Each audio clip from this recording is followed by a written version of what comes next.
Hi guys, I'm Adam Wilborn from WhatCulture. And I'm Andy Murray from WhatCulture. And don't forget you can download the news as a podcast if you want to listen when you're out and about by searching for WhatCulture Wrestling on either iTunes, Spotify, or wherever you get your podcasts from. But coming up today, more developments with that Liv Morgan storyline. I'm going to tell you the real reason that New Japan is no longer on US television. But could New Japan be starting a working relationship with AEW? Could Cesaro be set for a major repackaging? And an NXT confrontation you will not believe. This is the news. And we are going to kick things off with a little pinch of the Wrestle Votes. We have a news story regarding WWE's potential plans for WrestleMania 36. Tweet from WrestleVotes yesterday saying, I talked to a source over the holidays who's been with WWE for 10 plus years, who said that they can't remember a January where so little of the WrestleMania card has been decided upon. Said it's both refreshing as WWE are keeping multiple options open, but frustrating at the same time. So at the moment, if this is true, if this is accurate, if this is correct, it sounds like the company have just kind of kept it an open book. They haven't planned a single thing. I guess a couple of matches do look likely. We've heard things like Bray Wyatt versus Roman Reigns. That's been teased. Roman Reigns is an early Clubhouse favourite, I think, for the Royal Rumble this year. So that could well go down. We've also heard talk of like a big NXT involvement. They have the Houston takeover event, I think 1 or 2 nights before. I'm not sure. Houston? Is that Houston? No. It's not in Houston. It's in goddamn Tampa. But there's a takeover event, obviously, in the build-up. NXT could be involved. We've heard the reports that there's going to be 10 men and 10 women from NXT in the Royal Rumbles. Maybe that could lead to something. But by the sounds of things, 4 months out, WWE just don't really have anything planned. I'm not sure how to feel about this. I'm quite happy because I hate sort of finding out what's going to happen at WrestleMania in January, and then sometimes if it's not something you want to happen, you slowly watch it, happen on television, and you're like, oh. Yeah. But also, I'm slightly concerned that WWE hotshot and stuff, a lot of the time is really good when they have to replace someone who's been injured, but sometimes Vince just points at the guy who's nearest to them and goes, that'll do, I suppose. Otis. Yeah. You're up. It's the flavour of the month, isn't it? And yeah, aside from sort of Roman and Bray, I can't see any other matches, aside from some rumours of Ronda or Shayna getting involved with the man, I can't think of many others. Yeah, it's kind of hard to piece it together. I like this, actually. I kind of like that it's not easy to signpost what direction they're going to go in. Sometimes the predictable option is the best option in wrestling, but at the moment it just kind of feels like an open book. So let's see what WWE write on those pages over the coming months. Let us know what matches you'd like to see at WrestleMania. We're inevitably going to be talking about it on a podcast very soon, because at the moment it's going to be 2 really long matches: Bray Wyatt versus Roman Reigns, and the main event, of course, Rusev versus Bobby Lashley with Lana as a special guest referee, because that's what's happening in WWE right now. Speaking of which, we should mention a certain couple of photos that may well have caught wrestling fans' attention overnight, coming from Liv Morgan. Now, of course, she was sort of introduced into the Rusev, Lana, Bobby Lashley love triangle storyline this week, I should say. It's last year. It's confusing. But she posted some photos, including a very revealing one that just said Cleansed 2020, and a photo of her and Lana celebrating a happy new year. And that's kind of it, really. It's one of those things where, yet again, she's sort of teasing stuff, but I'm kind of inclined to agree with most fans who feel like the teasers that we've been seeing from Liv Morgan were completely unrelated to what happened on Monday Night Raw. That's why it's so good. It doesn't make any sense, does it? It's just like, hey, I'm back, and me and Lana used to be lovers. What's going on? I don't know. It's absolute chaos. It's carnage. It's one of the most entertaining car crash storylines in wrestling history. Maybe not in history, but it's very funny. Yeah. Do you think they're going to just try and do a sort of pretend like it never happened, Liv Morgan's appearance in that Lana Lashley thing, or do you think they're going to follow up next week? I don't know. They're posting pictures of each other in New Year and stuff. I kind of get the feeling that they're just going to go, forget about that, which is even more hilarious than anything else. This is like, What was the better WWE makeover? This one with Liv Morgan where nothing is related, or Emelina who just jacked it in after like 7 years of video packages? I suppose we've only had 1 week of Liv Morgan, so so you're telling me there's a chance that they could possibly salvage this? We only got 1 week of Emelina. Yeah, Emelina's one was just an open admission and it was terrible. So I don't know whether that's better or worse.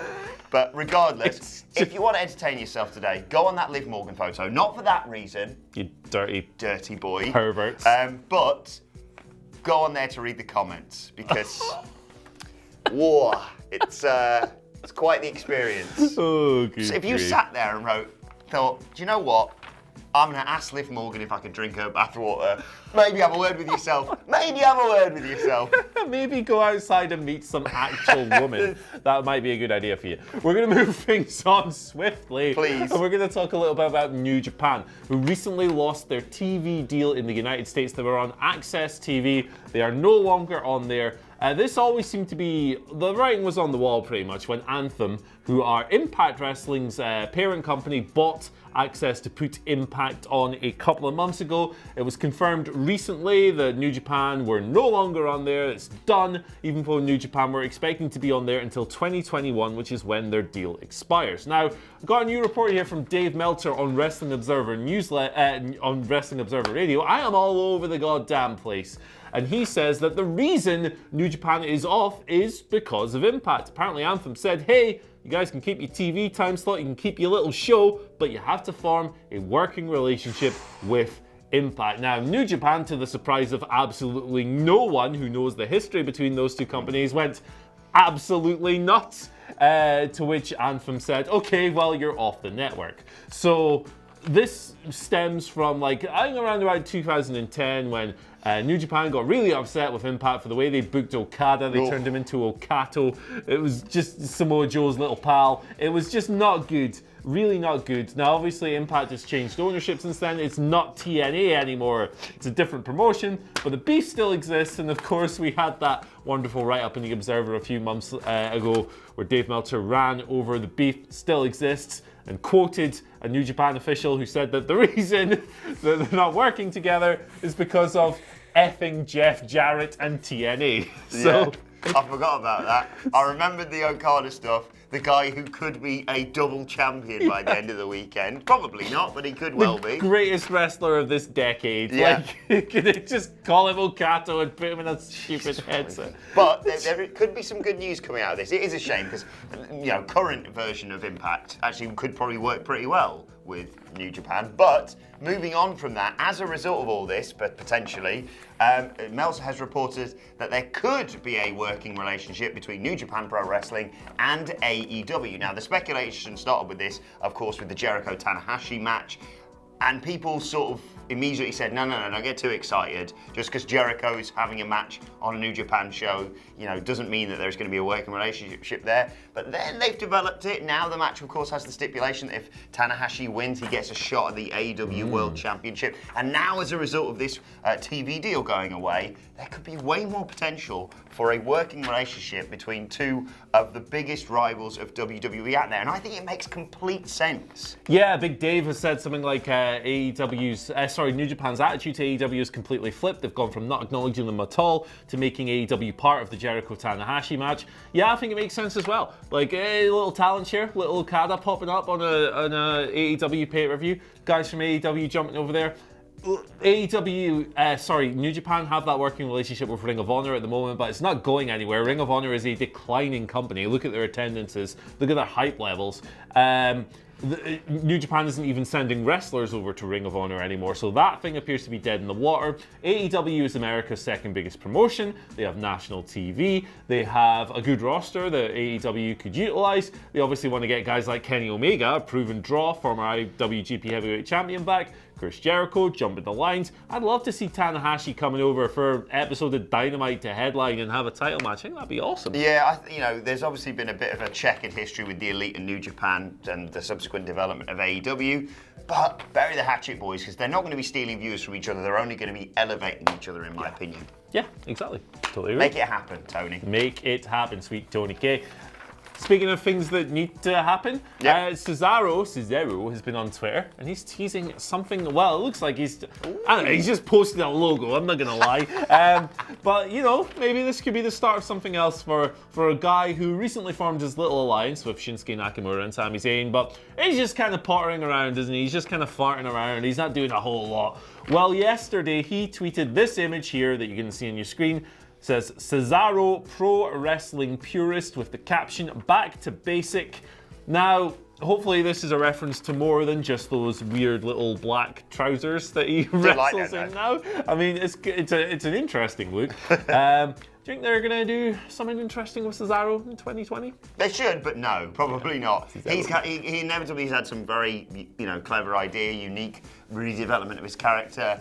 And they're probably just going to book him into oblivion because they don't understand how good a wrestler he really is and can be. And the fact that now you've put him alongside someone like Shinsuke Nakamura and with an incredible mouthpiece like Sami Zayn, you could really have something potentially white hot here 4 months out from WrestleMania where you've got nothing planned.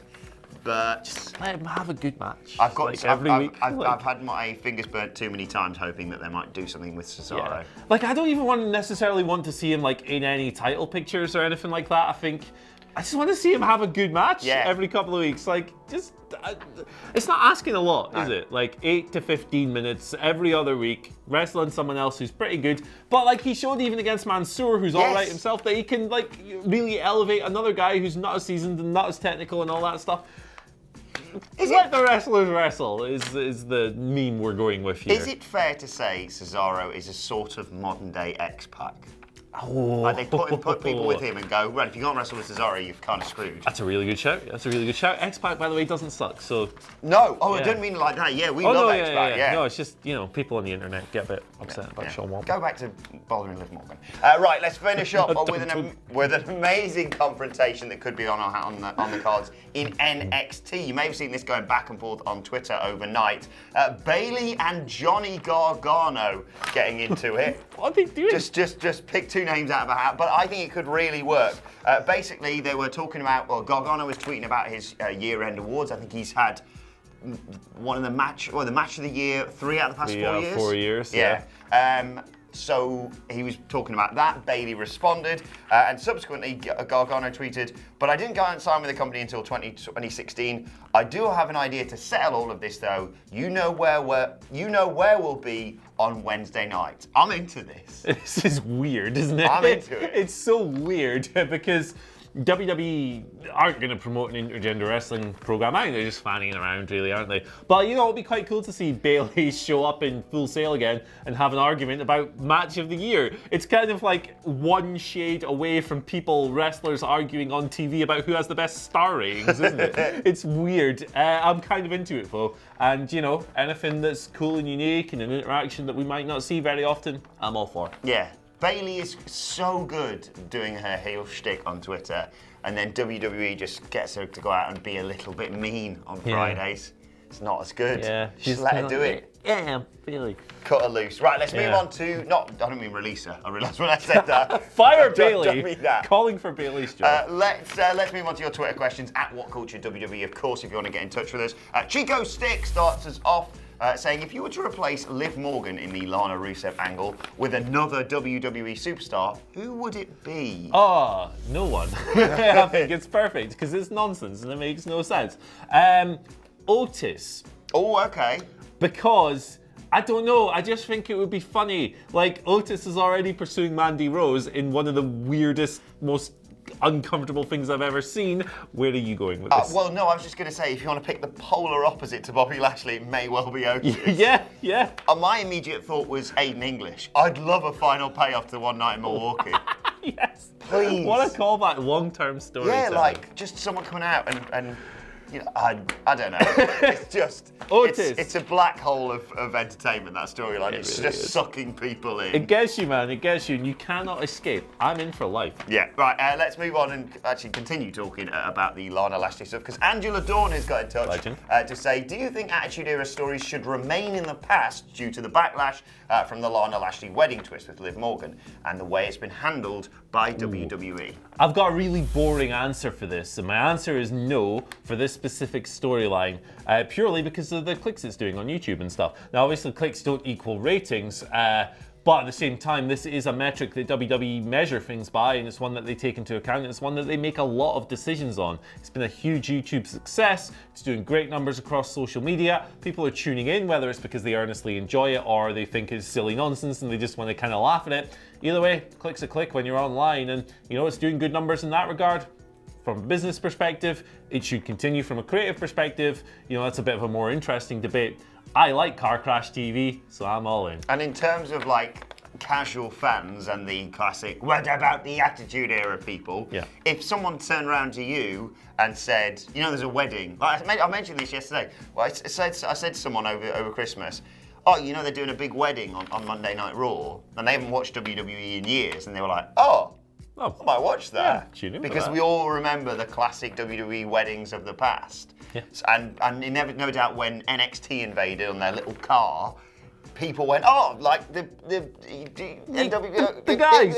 WCW thing. So you're not going to stop it. WWE just going to keep going back to the old bag of tricks. AT Chains gives us our final question of the day, saying, with Sean Spears managed by Tully and Cody Yan managed by On, which other legend would you pair with a current AEW wrestler? And I think AT Chains has nailed this here. I think MJF managed by Ric Flair would be amazing, because there are a lot of parallels between them both in the ring and on the mic. That would be a really good pairing. It would just make a lot of sense. Although, Ric Flair is not going to be cutting promos for MJF or anything, but it'd be cool to see him as a valet.